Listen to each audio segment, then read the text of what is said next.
I was a burned out caregiver until I found the ways to heal my body and my life. And now I'm here to help you do the same.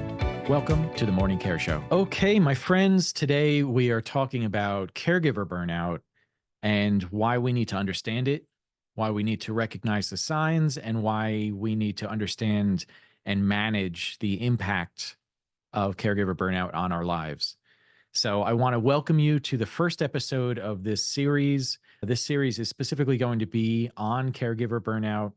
There's an element of it existing, but is oftentimes not understood at the level it needs to be in order to not only get out of caregiver burnout, but certainly find our way to avoiding it if at all possible. If you don't know me, my name is Fred Patak. I was a 15-year caregiver for my grandmother, and it was a beautiful journey, but it certainly had its challenges. And I myself experienced caregiver burnout a number of times. One of those times actually leading me to the hospital with a broken shoulder because I collapsed in the driveway when I believe I was just taking out the trash. And you would not think taking out the trash could actually have you collapse, hit your head on the pavement, lose consciousness, and break a bone in your body. But for me, that's what happened. And I woke up and I wound up staying in the hospital for about a week in that instance. And I want to make sure that other people, other caregivers are understanding the importance of their own self-care, their own self-preservation, and realizing that you cannot show up for your loved one if you're not showing up for yourself, and how important that is. Like I said, today we are diving into all the different challenges of life and how they can lead to caregiver burnout, specifically how to recognize the signs, practical tips to manage it effectively, and understanding the importance of appreciating what you're doing and how crucial it is to take care of yourself so that you don't end up in a situation where you are completely helpless in needing to recover. So basically, before we dive in, let me share a little bit about myself. As I said, I was a caregiver for my grandmother. I do say was. Unfortunately, she did pass somewhat recently. And this has only brought me to another awareness and a drive with the passion to help caregivers, because I know I was fortunate enough to not sink into that pit so deep that I couldn't get out.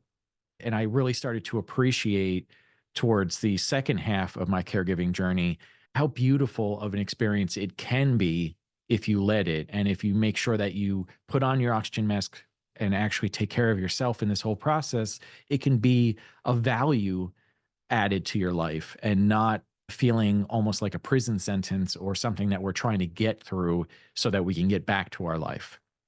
I want caregivers around the world to know that what they're doing is not only a beautiful component of their life, but they're getting something out of it. They're adding to the value of their life and the lives of the people around them in a way that is unlike any other. So managing our well-being, here we go. What is caregiver burnout? Now, caregiver burnout, I often like to make sure that people appreciate that it is different than career burnout or job burnout or any other form of burnout. There's a lot of similar elements that align, there's a lot of parallels, but caregiver burnout has a main difference of compared to, let's say, career burnout, that when you're trying to think of work-life balance and the components of your career and your job taking away from life and trying to almost live those two lives, there's a difference of those two worlds and trying to figure out where they can come together. I believe that caregiver burnout is all about how your job, so to speak, in taking care of your loved one and your regular personal life are so intertwined that you are almost forgetting to make sure that they're separate in a respectable way so that you can manage the responsibilities that you have, not only for your loved one, but the responsibilities to yourself to live this beautiful life in a beautiful state, because we are given an opportunity on this planet and we should not be squandering it,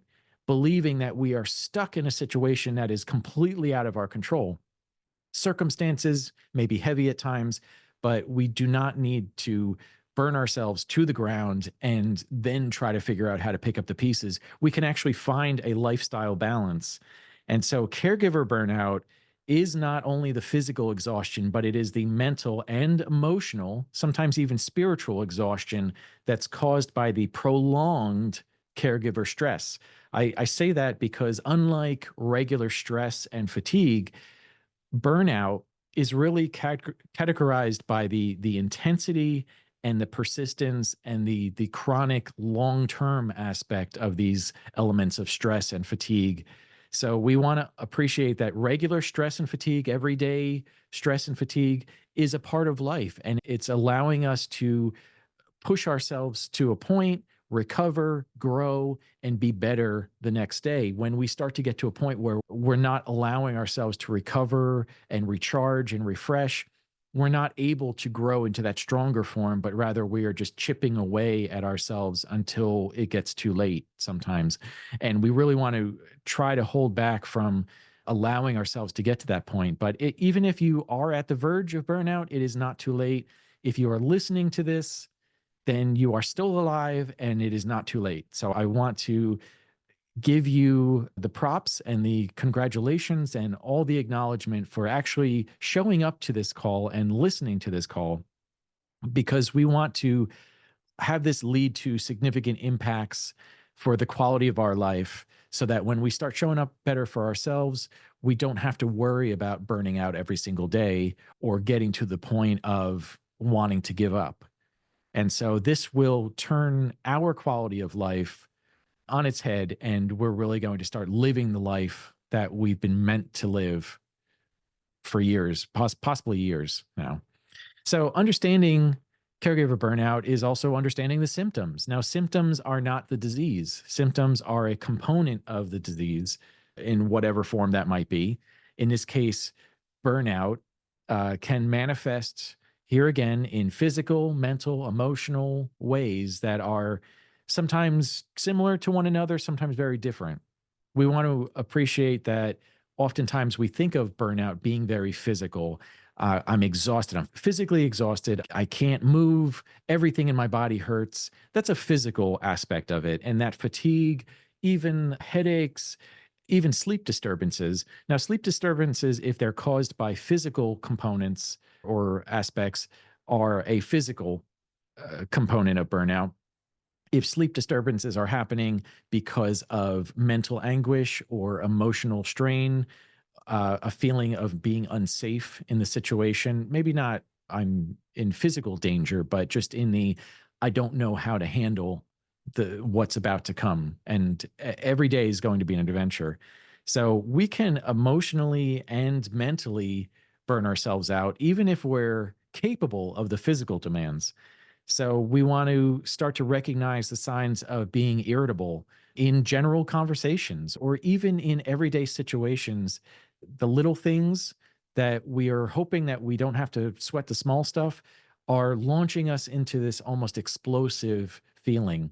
And we don't want to have that. The anxiety, the persistent anxiety and sadness of the situation can weigh on us to a point where if we don't allow ourselves to let up on that heaviness, that in itself can burn us out emotionally or mentally. Obviously, the demands, the financial demands, are sometimes something that strains us in ways of where we start losing sleep.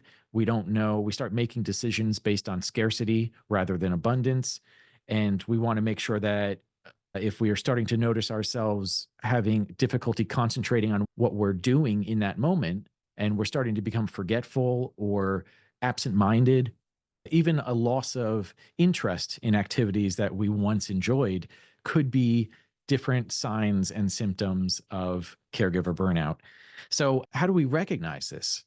That's really the great question. And part of recognizing it is understanding that we may all be on different paths, but we're essentially on the same journey. If we're taking care of another life, whether you're taking care of a parent, whether you're taking care of a grandparent, a child with special needs, or a spouse, or some combination of all the elements there, you are on the same, we're all on the same journey. We just may have a different path that has slightly different obstacles as we go along the way, but we can support one another and we can confide in each other elements that other people may not understand, because unless you've lived through it or something similar to it, you'll never fully appreciate it. And that's where coming together as a community really is so powerful and important in this journey. You may be closer or further away from burnout, caregiver burnout yourself, but what you have experienced could potentially save someone else's life who's also on this journey along with you. Some examples might just be the fact that I told you my story. I was caregiver for my grandmother for just about 15 years, but at one point I knew I was exhausted. I knew that I was burning out, but I kept pushing. I felt that there was too much to do and I could not justify taking care of myself. And I wound up walking out, and I believe it was just taking out the trash. I collapsed, hit my head on the driveway, broke my shoulder, ended up in the hospital for a week. And then, and that was only the beginning of the madness, because then I needed to start making phone calls. I was trying to actually facilitate my grandmother's care from a hospital bed, which was a little bit ridiculous. But there's other stories. I have another client who has two sons, and she's taking care of her father. And so her journey is different in a lot of ways. I don't have children myself. I wasn't taking care of my father. I was taking care of my grandmother, but yet we have very similar experiences. There's going to be a lot of elements of that caregiving journey that are the same. And so we actually found that common ground where we could support each other very easily. Some of the tips and tricks that I picked up along the way really applied to her situation, even though it was maybe completely different in some ways. Elements of children and a parent versus a grandparent. There's a lot of different elements to that. And then even further, I had another client that was in our community that was taking care of his wife that had multiple sclerosis. And the props to him for standing by his spouse. And it was just such a beautiful example of standing by your partner, regardless of the situation and the circumstances. I think it takes a special kind of person to do that, to have that level of love in their life, that they're not required to do so. In most other situations, people might have stepped away and said, I can't, I need to go live a different life, or the life that I had in my mind. But the dedication and the love that he shows for his wife, and shows up to exhibit for himself so that he can show up for his wife, is just remarkable.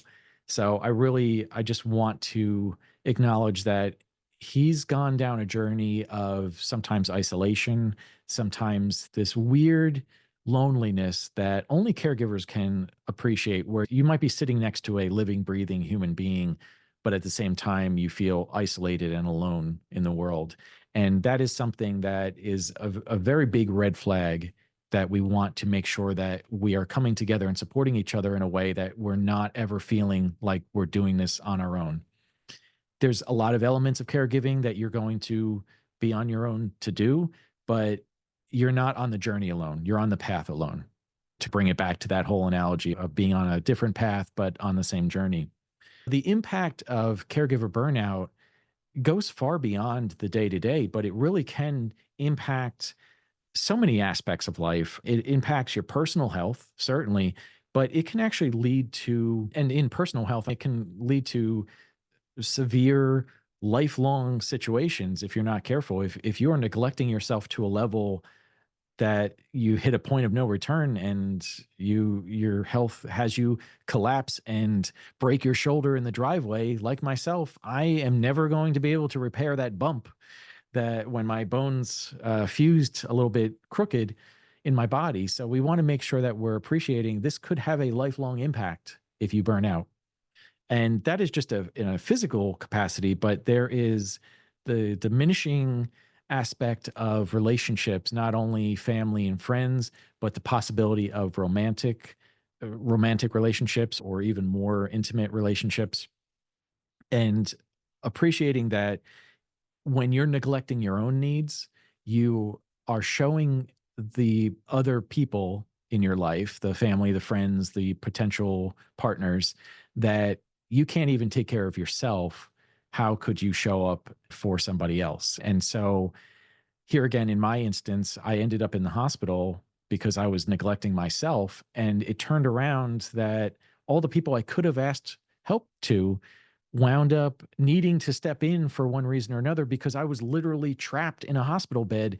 And for a week, I had a grandmother and a dog that needed somebody to take care of them on the day to day, on the hour to hour type basis. So you're going to have an impact on your life that is far beyond what you might be able to conceive right now. And if you start that ripple effect, you don't realize what you're doing is so valuable to the lives of other people.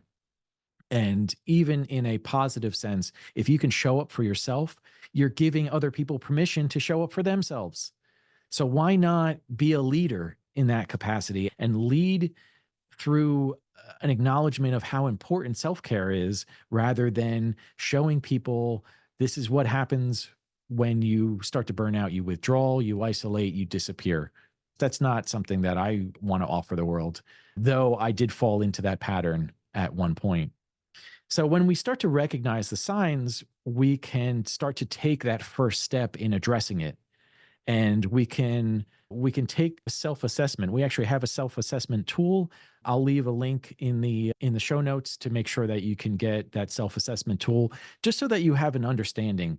Similar to a map, you may have this idealized version of your life of where you want to go, but until you actually know where you are, it's very difficult to figure out what you need to do to maybe change some of those even small steps and small aspects of your lifestyle that could make a big difference. But we need to know where we are now. And that goes for all the components of our life: physical life, our mental life, our emotional life. These are all elements that could be healthy or could be unhealthy. And we want to make sure that we are understanding that our well-being goes far beyond just needing an extra nap. So this self-assessment tool actually will help you gain some insight into your burnout levels and help you identify the areas that might need attention, and maybe even in an element of urgency of how much certain things need attention right now. And you need to stop putting off breathing. If you feel like you're drowning, you don't put off breathing. That is your most important thing. I don't think about what shoes I'm going to put on when I get to the beach. If I'm drowning in the ocean, I'm focused on getting air into my lungs, and then I'll figure out everything else. So take the self-assessment tool, make sure that you understand where you are and what might be the most important thing for you to do right now. And then once we have that understanding, we can actually start to take action and figure out those steps, which is really what we're going to start talking about in the future videos of this series. And so, just to recap, we need to understand that caregiver burnout is different than other forms of burnout. It is very important and a serious issue, and it can significantly impact our life if we are not careful, if we are not taking steps to either get ourselves out of burnout or at least try to avoid burnout if we are on that path. Then we need to start to take action immediately. And not only your life is dependent on it, but here again, that ripple effect. The person you're caring for is directly dependent on you, and how you start to diminish and your quality of life and how you're showing up starts to diminish. It is going to affect the level of care that you're providing, along with, here again, that ripple effect of the family, the friends, the community, the people that are looking to you, and their quality of life might be based on your quality of life. So maybe if we start understanding that it goes far beyond ourselves, and it's the contribution that we're making to the world, not just one person, not just two people, but really the world, it will have an effect. And so recognizing those signs and taking proactive steps to manage burnout is crucial. I want to invite you to make sure that if you are not part of our Morning Care Connection Facebook group, that is a great place to get some resources, get some support, get some tips, and meet up with some fellow caregivers that are interested in finding the elements of recovery and finding solutions, not just problems. There's a lot of groups out there that are geared towards complaining and venting. And though that is a healthy element, in order to properly heal and to progress, we need to actually find solutions, find the ways of growing through the opportunities. Even though there may be a lot of problems involved, there are a lot of opportunities involved as well. So please make sure that you join that group. And thank you again for joining me today. Make sure that you tune into this next video so that you can keep on the journey of, now that we've understood what caregiver burnout is, finding some of those solutions to make sure that we can either get out of it or ideally even avoid it. Thank you so much for joining me today, my friends. Remember, care better for yourself so you can give better to others and live better in the world. I'll see you next time.